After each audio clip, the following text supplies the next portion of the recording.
मैं वो इत्तेफाक, ऐसा मजीद इत्तेफाक हुआ और क्या खूबसूरत इत्तेफाक था कि जाके मेरी बाइक वो जो सेंट जोसेफ कॉलेज की जो बस थी उसके बराबर में खड़ी हुई और वो सारी लड़कियां उतर आई। अच्छा। उस जमाने में फोन वोन तो होता नहीं था। हाँ। आजकल वो सारी लड़कियां माएँ बन गई होंगी। हाँ। कोई तो माएँ से ज्यादा नानियां भी बन गई होंगी। तो वो सब उतर आई और उन्होंने ऑटोग्राफ लेना शुरू कर दिए, जिसकी वजह से मेट्रोपोल तक बॉटल नेक हो गया एक। ओहो। और एक ऐसा बॉटल नेक हुआ कि मुझे कांस्टेबल ने एस्कॉर्ट किया उधर तक, पीटीवी तक, कि आप किसी सिग्नल पे ना रुके आप। क्योंकि वो 8वें एपिसोड में मेरी एंट्री हुई थी और मैं एक ही रात के अंदर में बहुत ही मशहूर हो गया था। बिल्कुल। और जब मैं पीटीवी पहुंचता हूँ तो कासिम जलाली साहब ने खूब डांटा और मैं उनको बताता रहा कि ऐसा नहीं है, ये हुआ था। सोचे 8 दिन बिजी हुए तुम्हें और अभी से तुम्हारे नखरे शुरू हो गए, काम पर लेट पर आ रहे हो, तुमसे सीनियर अदाकार यहाँ बैठे हैं, तुम्हारा इंतजार करते रहेंगे। मैं माजरत चाहता हूँ, ऐसी बात नहीं है, ये वजह हो गई थी। खैर वो अल्लाह करके सिलसिला खत्म हुआ।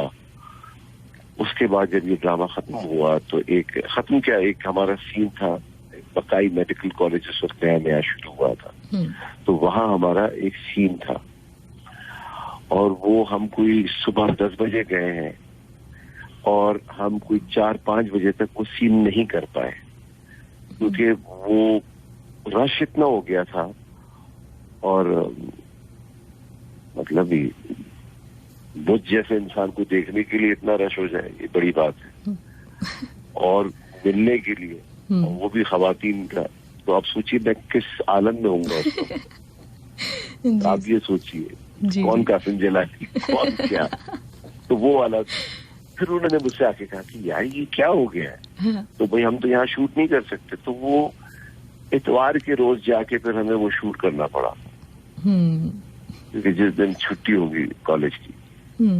तो फिर उनको यकीन आया इस बात का। तो वो जो शोहरत मुझे रूसा के बाद मिली है, और मुझे ऐसा लगता है कि वो जो सिलसिला जब से शुरू हुआ वो उसी सिलसिले का आज तक खा रहा हूँ।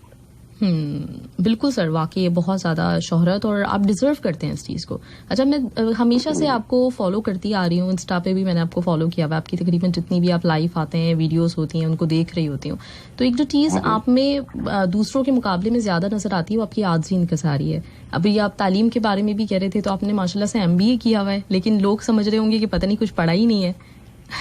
मैंने नहीं किया भाई, किसने कह दिया आपको ये मैंने किया हुआ है? सर MBA मैंने सुना है। गुस्सा आता है मुझे तो ये सुन के भी लफ्ज, मुझे तो यकीन ही नहीं आता।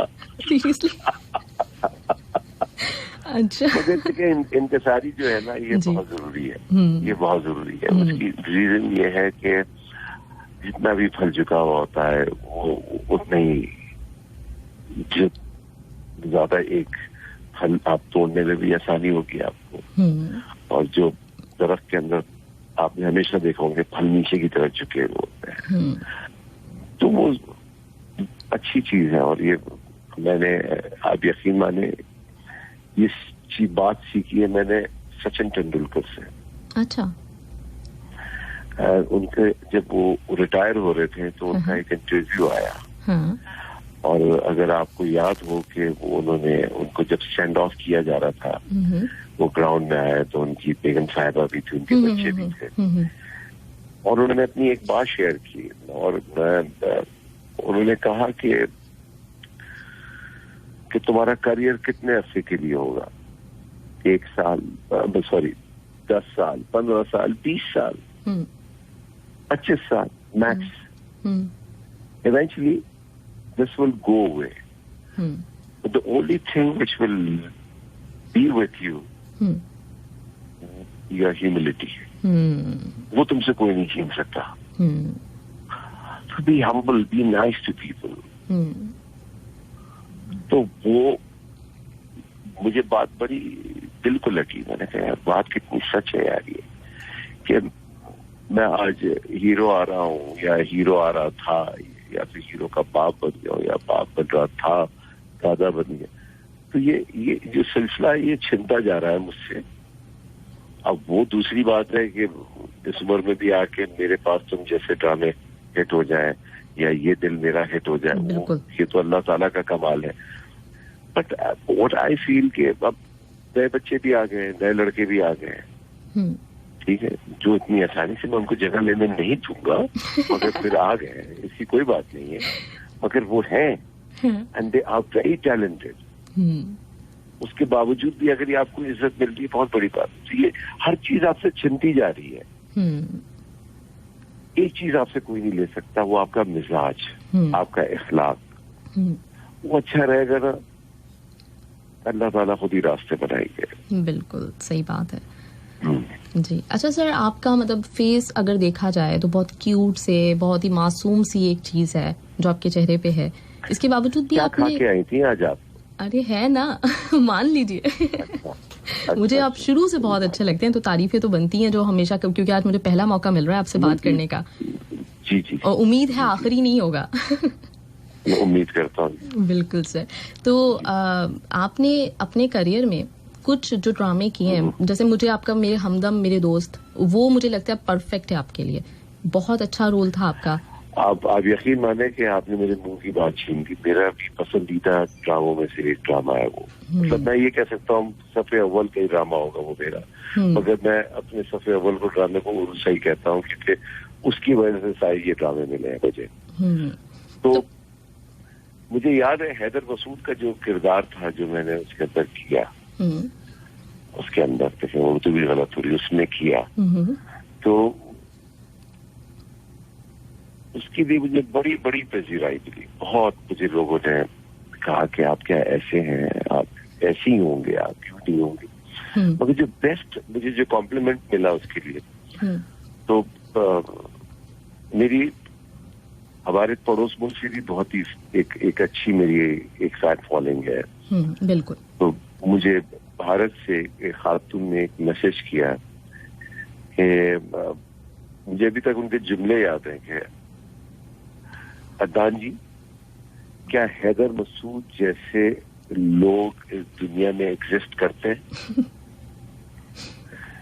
अगर करते हैं तो आप उनसे मेरी शादी करवा दें। अच्छा।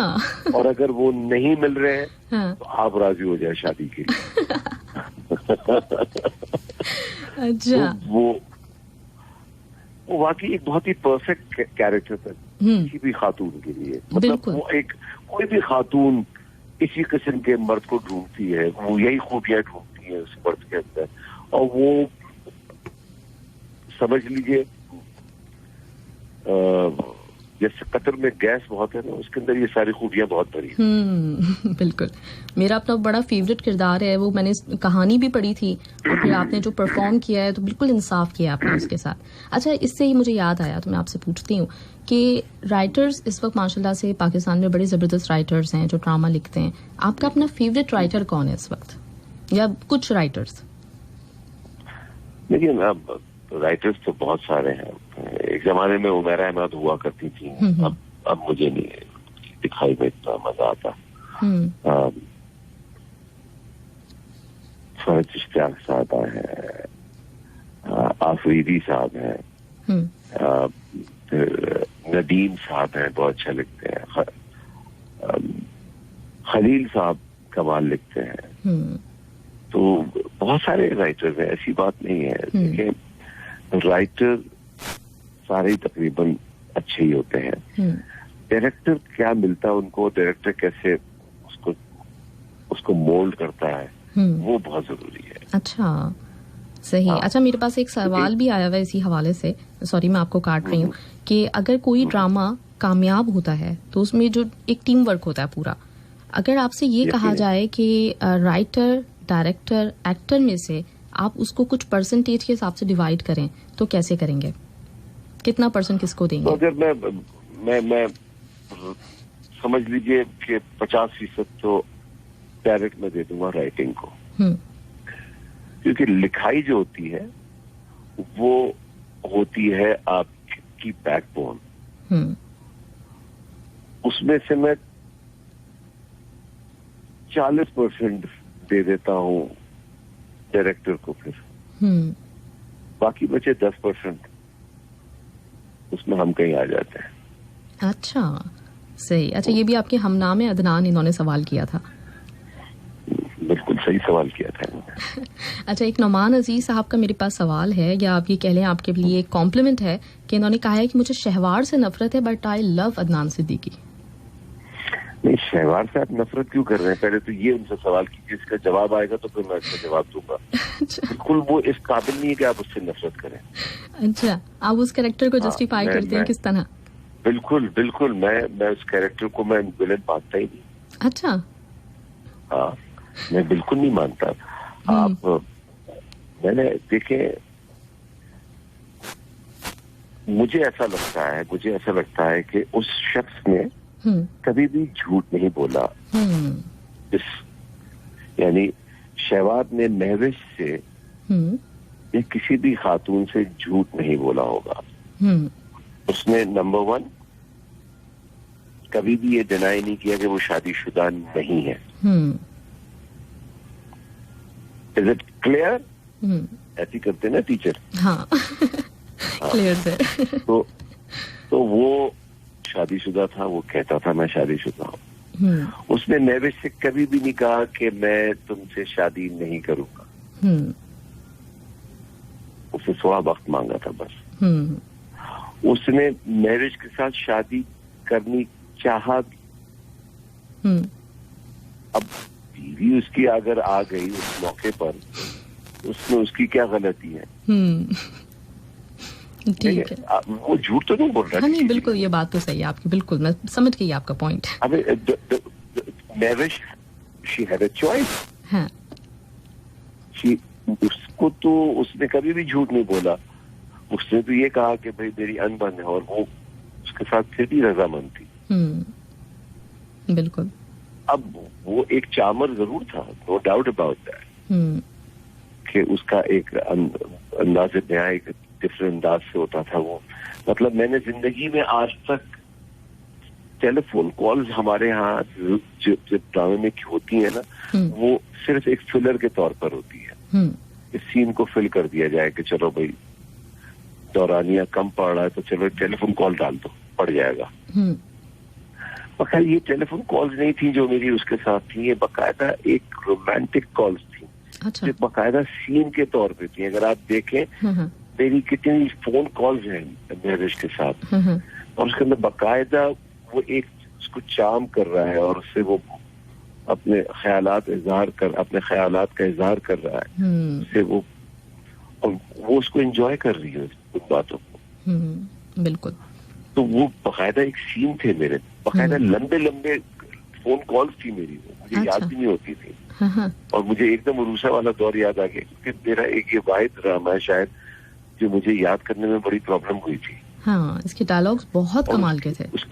हाँ, क्योंकि यही वजह थी कि मैं नहीं चाह रहा था कि मैं अपने अल्फाज उसमें जोड़ूं, कि फिर वो उसका वजन, उसका जो ताना बाना जुड़ा हुआ था उस जुमलों के साथ, वो टूट जाता, तसलसल टूट जाता।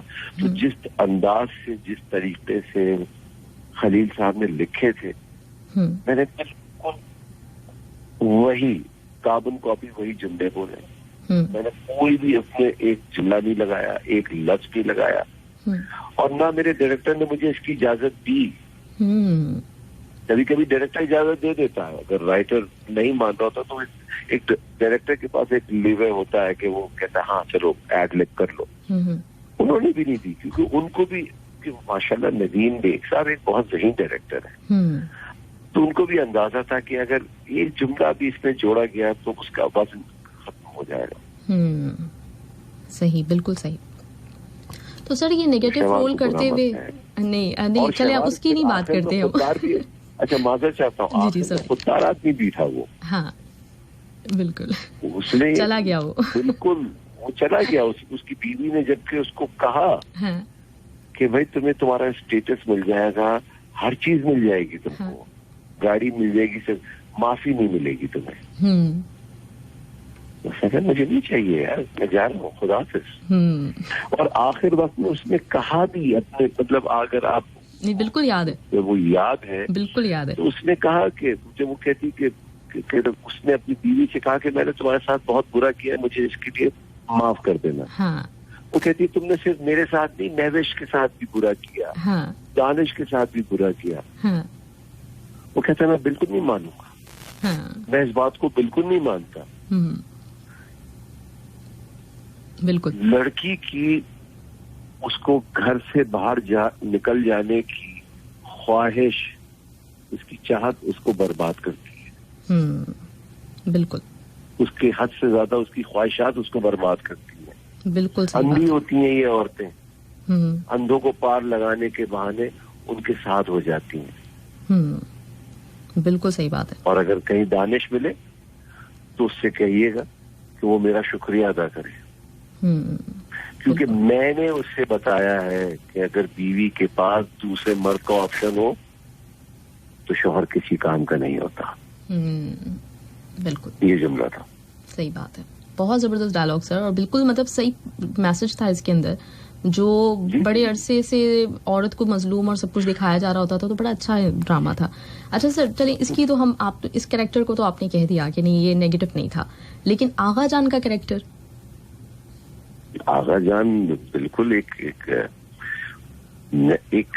ऐसा कैरेक्टर था जो विलन की हद को भी पार कर गया।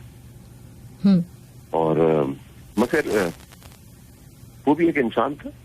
उसके जो जज्बात उसकी बेटी के लिए थे वो आखिर दम तक रहे उसके लिए। वो उससे बस उसकी वजह से हम बचपन में पढ़ा करते थे ना, उस सांवरी जादूगर की जान तोते में है, वो जंगल में है, उसको उसका गला घोटोगे तो वो सांवरी मरेगा। तो ये वही वाला किस्सा है। सही। तो फिर मतलब ये कोई था नहीं कि नेगेटिव में रोल करूंगा तो लोग मुझे नेगेटिव लेना शुरू कर देंगे, जैसे शहवार में आप कह रहे नहीं, लेकिन लोगों ने लिया इस चीज को इस तरह से।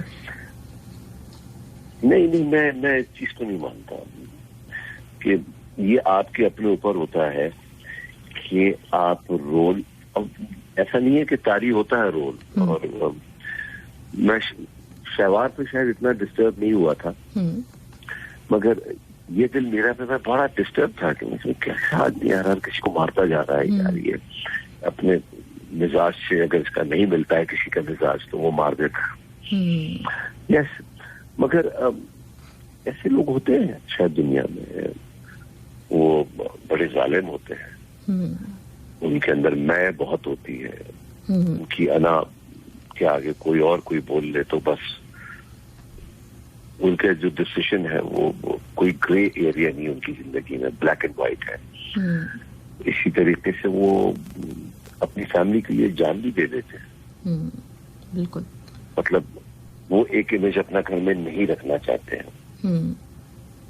तो वो एक ऐसा ही कैरेक्टर था। और मैंने जिंदगी में कभी ये सोच के किरदार नहीं किया कि लोग क्या कहेंगे। मुझे जो अच्छा लगा, जो किरदार में मुझे लगा कि ये इसमें जान है, ये मुझे करना चाहिए, तो वो मैंने किया। मुझे इससे कोई फर्क नहीं पड़ता कि मेरी सफेद दाढ़ी हो गई, बाल सफेद हो गए, ये तो किरदार है, करने हैं। और बाल तो वाकई सफेद हो ही रहे हैं अब, लेकिन बहुत अच्छे लग रहे हैं आप। दाढ़ी भी सफेद हो रही, मगर इतनी सफेद नहीं है जितनी उस आगा जान की थी। मगर हो रही है, दाढ़ी भी सफेद हो रही है। मगर मुझे बस कैरेक्टर में जान बहुत लगी। वो मतलब कहीं से भी आप उसको अमान से या नूर जान से जुदा नहीं कर सकते। वो एक सुतून था, एक वैसे ही खड़ा रहा है उधर। जब वो आया है उसने अपने किरदार को बताया कि वो भाई मैं भी हूँ, ये सिर्फ दो सतू पे नहीं है यार, ये और भी हैं। बिल्कुल। तो ये एक वो सिलसिला था कि मैंने जब भी कोई किरदार किया, बस मुझे उसमें सब्सटेंस नजर आनी चाहिए, उसके अंदर जान नजर आनी चाहिए। चाहे वो एक लाइन का हो, किरदार एक लाइन का हो, मगर जानदार हो। यानी मुझे ऐसा लगता है कि मेरी जात है जर्रा बेनिशां के अंदर मेरा कैमियो रोल था। मेरे ख्याल में 1 या 2 या 3 एपिसोड का काम था मेरा उसमें, मगर वो 3 एपिसोड का जिक्र हमेशा हर एपिसोड में रहा, क्योंकि उस आदमी की वजह से उस पे बहुतान लगा और उसकी वजह से वो सारा सिलसिला चलता रहा। तो वो बड़ा जानदार कैमियो था। बिल्कुल, क्योंकि उसकी वजह से ये सिलसिला चला, ड्रामा बना, आगे चला, मेरी जात है जरा बेनिशा आगे गया, वरना तो वो खत्म हो जाता वहीं। तो ये एक सिलसिला था। सही बात है। अच्छा सर, अभी फ्यूचर, जी आप बोलिए। दूसरी बात, मैंने एक ऐसी ड्रामा किया था जो आप कहती ना कि किरदार आप विलन कर रहे हैं तो आपको दूसरे भी टाइप कास्ट ना हो जाए। तो मैंने एक ड्रामा किया था मोहब्बत जाए भाड़ में। बिल्कुल मुझे याद है। उसमें हिना दिलपजीर मेरी बेगम बनी थी। उसमें 8 बच्चे थे मेरे। सजल भी थी। बिल्कुल। और मैं और पूरे ड्रामे में मैंने शलवार और बनियान ज्यादातर पहनी है। और उसके बाद फिर मैं ड्रामा करने के लिए गया था आहिस्ता आहिस्ता, जो अमेरिका गया था, जिसके अंदर सरवत गिलानी थी और मावरा हुसैन थी। हुसैन कहूँ कि हुकैन कहूँ पता नहीं जी। तो वो थी। और वो एक अकेला शख्स और एक अमीर तरीन आदमी। तो ऐसे तो किरदार तो बदलने चाहिए। उसी में शायद मेरे ख्याल में इस किस्म के अगर आप किरदार करेंगे तो आपके अंदर, मुझे ऐसा लगता है कि निखार आएगा। बिल्कुल सही बात है। और माशाल्लाह आपने जो किरदार भी किया है, स्पेशली जो आखिर के ड्रामे हैं, शुरू के मुकाबले में अगर देखें तो हर ड्रामे के साथ साथ आपकी एक्टिंग में मजीद निखार और मजीद रियलिटी लगती है। जो आप किरदार कर रहे होते हैं, लगता नहीं है कि वो रोल है, लगता है कि आप वाकई खुद। मुझे आप यकीन माने, मुझे भी ऐसे ही लगता है। हाँ, क्योंकि अगर आप के अंदर तरक्की नहीं आ रही है और आगे बढ़ने की चाहत नहीं है, तो फिर मुझे लगता है कि मुझे ये काम छोड़ देना चाहिए। ये मेरे लिए काम बना ही नहीं है। ये किसी उस आदमी को देना चाहिए जो ये मुझसे बेहतर कर सके। तो मुझे भी ऐसा लगता है। और मुझे जहाँ लगता है कि ये तब्दीली जो मेरे अंदर आई है वो इस हुकूमत के बाद नहीं आई है, वो ये तब्दीली ज़ेबुन्निसा जो मैंने ड्रामा किया था जब आई है ये। बिल्कुल, वो भी बहुत जबरदस्त ड्रामा था, बहुत अच्छा। हाँ, तो जो ज़ेबुन्निसा के अंदर मुझे जो सारा ने चैलेंज दिया, मुझे स्क्रिप्ट दे के सबके सामने स्क्रिप्ट देने के बाद कहती नहीं, तुम जाओ, तुम ये चॉकलेट हीरोज वाले रोल करो, अमीर लड़कों के, बस जिसके अंदर कोई सब्सटेंस ना हो, बस आओ, 2-3 लाइनें दो, अच्छे कपड़े पहनो और चले जाओ। अच्छा। तो बकायदा मेरी उनके साथ छीना झपटी हुई है।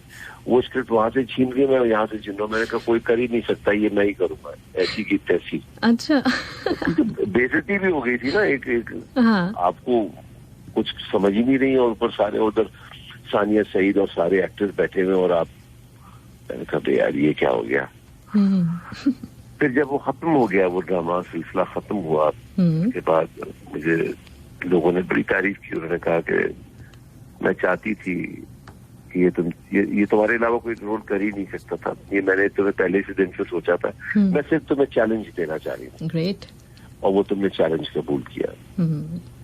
तो ये भी एक तरीका होता है चैलेंज देने का। तो मुझे ऐसा लगता है कि हर काम के साथ अगर आपके अंदर निखार नहीं आ रहा तो फिर वो आपके लिए काम नहीं बना, वो आप किसी और को देते हैं। और मुझे अभी भी लगता है कि मैं उस मेरे अंदर वो सोच रहनी चाहिए सीखने वाली। क्योंकि अगर मैं सीख चुका तो फिर मैं क्या करूंगा? मैं कुछ नहीं कर पाऊंगा, मैं तो टूट जाऊंगा। तो मुझे आप सीखने दें, हर ड्रामे के साथ तनकीद करते रहें, गलतियां करते रहें और कहें आप उससे कि आपने अच्छा नहीं किया। अगर आप ये जब तक मुझे नहीं बताएंगे तो मैं अच्छा कैसे करूंगा?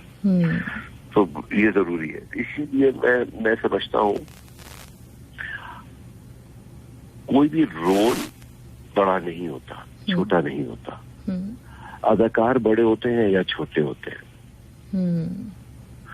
अगर मैं आपको इसकी मिसाल ऐसे देता हूँ कि अगर आप खुदा के लिए फिल्म देख लीजिए, मैं ऐसा नहीं कह रहा कि उसमें सबने बड़ा कमाल का काम किया, अच्छा, एक सीन के लिए आए थे नसीरुद्दीन शाह साहब, एक सीन के लिए,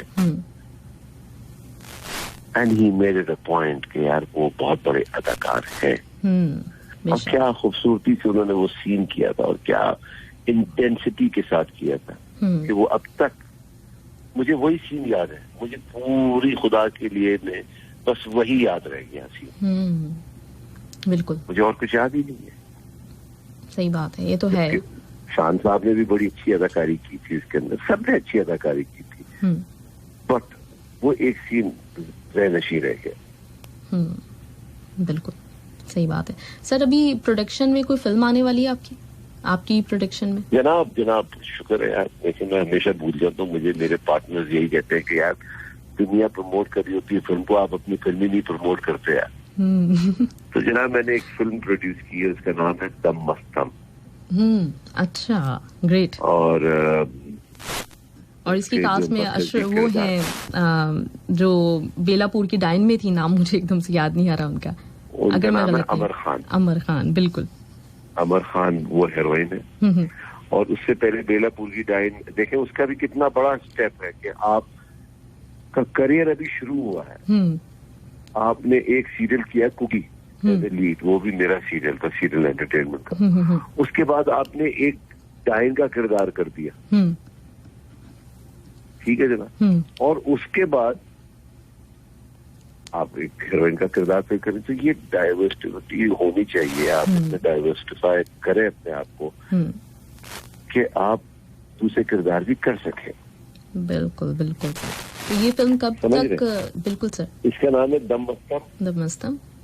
और इंशाल्लाह ये इसका सिलसिला शुरू होगा। अब तो चाह रहे थे कि ईद पे आ जाए, बकरीद की कोशिश कर रहे हैं। अच्छा, ये काम हो रहा है।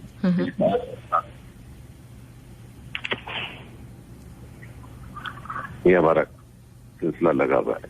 उसके अंदर इमरान अशरफ भी हैं। जी जी। और इमरान अशरफ मरकजी किरदार अदा कर रहे हैं। और इसको डायरेक्ट किया है तशामुद्दीन साहब ने, जिन्होंने उडारी, जी जी, और कौन से ड्रामे किए इन्होंने, सबके तुम्हारे, उडारी, आंगन, ये सारे उन्होंने वो ड्रामे किए। तो अब आपको उसके अंदर अदाकारी भी नजर आएगी, कहानी भी। अमर खान ने लिखी है ये कहानी। अच्छा, ग्रेट, जबरदस्त। हाँ, उन्होंने खुद लिखी है। हाँ, ग्रेट, जबरदस्त। अच्छा, जी, तो आपको मजा आएगा इंशाल्लाह सर, बिल्कुल मजा आएगा। और जैसे भी आपने कहा कि आप प्रमोट करना भूल जाते हैं अपनी मूवी को, लेकिन इस मूवी की प्रमोशन आप यहाँ पे करेंगे मेरे प्रोग्राम में आके, और मैं आपको भूलने नहीं दूंगी। बिल्कुल नहीं भूलूंगा मैं। चलें फिर सर, मैं आपको जरूर कॉल करूंगी। अच्छा, आज मैंने अभी तक काफी इंटरव्यूज किए हैं, यहाँ पे कतर में भी, इससे पहले पाकिस्तान में जब करती थी जब भी, लेकिन ये पहली दफा ऐसा है कि मुझे ऐसा नहीं लगा कि मैंने इंटरव्यू किया है, मुझे लगा कि मैंने बात की है। मतलब हम बैठ के कोई बात कर रहा है किसी दोस्त से, और बिल्कुल मतलब फॉर्मल चीज मुझे कुछ महसूस नहीं हुई। देखिए, मेरा मसला फिर सबसे बड़ा ये है कि आप ये समझ लीजिए कि मैं एक खरगोश की मानंद मुझे लीजिए आप मुझे पकड़ते रहे, मैं आपकी पकड़ में नहीं आऊंगा, मगर जिस दिन आ गया पकड़ में तो फिर बैठ जाऊंगा आराम से। गुड, जबरदस्त। तो सर एक दफा प्लीज हमें, बल्कि एक दफा नहीं, बार बार मौका दीजिएगा। इंशाल्लाह नेक्स्ट टाइम मैं आपको, जब ये मूवी रिलीज होगी तो मैं आपको जरूर लेना चाहूंगी, ताकि हम अच्छे से प्रमोशन करें इस मूवी की और आप हमें बताएं इस मूवी के बारे में। ठीक है, ठीक है sir, thank you so much, बहुत अच्छा लगा। सीरियसली मेरी लाइफ का बेस्ट इंटरव्यू था, बहुत मजा आया। अरे बहुत बहुत शुक्रिया, बहुत शुक्रिया sir, thank you so much, बहुत शुक्रिया। थैंक यू, ख्याल रखिएगा अपना बहुत बहुत, इंशाल्लाह फिर बात होगी। Thank you sir. जी लिसनर्स, हमारे साथ मौजूद थे अदनान सिद्दीकी, और सीरियसली मुझे बिल्कुल एहसास नहीं हुआ कि मैं इंटरव्यू कर रही